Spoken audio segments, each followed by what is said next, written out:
শীতকাল মানে কুয়াশা, ঠান্ডা হওয়া এবং খেজুরের রসের সুন্দর মিষ্টি সুবাস। কিন্তু এখন প্রায় দুপুর হয়ে গেছে, এই জন্য কুয়াশা নেই, কিন্তু ঠান্ডা হওয়া অবশ্যই আছে। তো আজকের ভ্লগে আপনাদেরকে দেখাবো কিভাবে খেজুরের রস সংগ্রহ করা হয় এবং কোথা থেকে কিভাবে সংগ্রহ করা হয়, তো আজকের ভিডিওতে আপনাদেরকে শেয়ার করব। বন্ধুরা, এই সেই খেজুর গাছ যেখান থেকে আমাদের জন্য টাটকা সুস্বাদু রস সংগ্রহ করা হয়। প্রতিদিন সকাল ভোরে গাছেরা গাছের মাথায় উঠে টাটকা রস আমাদের জন্য সংগ্রহ করে। কিন্তু শীতের শুরুতে এখনো রস সংগ্রহ করা শুরু হয়নি, কারণ গাছ কাটা এখনো কমপ্লিট হয়নি আর পুরোপুরি শীত এখনো পড়েনি। কিন্তু খুব শীঘ্রই রস সংগ্রহ করা শুরু হয়ে যাবে।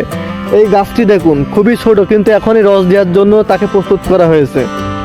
বন্ধুরা, খেজুর গাছের যে আমরা কাটা জায়গাটা দেখতে পাচ্ছি, একে বলা হয় ছাঁচ। আর এখান থেকে সারা রাত ধরে রস টুপাই টুপাই আমাদের ভারের মধ্যে জমা হয়, এবং যখন বেশি আবহাওয়া ঠান্ডা এবং শীত বেশি পড়ে তখন রস ঘন এবং মিষ্টি হয় এবং আগের তুলনা থেকে বেশি রস পাওয়া যায়। আজ সকালে এবং একদম ভোরের দিকে যে রসটা সংগ্রহ করা হয়, সেই রসটা আসলে টাটকা এবং সুস্বাদু হয়। আর এই শীতের আসল মজাই তো খেজুরের টাটকা সুস্বাদু রস। এই শীতে আমাদের জন্য সবচেয়ে বড় উপহার হলো ঠান্ডা সুস্বাদু খেজুরের রস।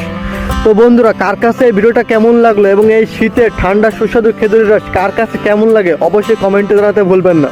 তো বন্ধুরা, এখানে আমার এই ভ্লগ শেষ এবং নেক্সট ভ্লগে দেখা হবে। ততক্ষণ সবাই সুস্থ এবং ভালো থাকবেন।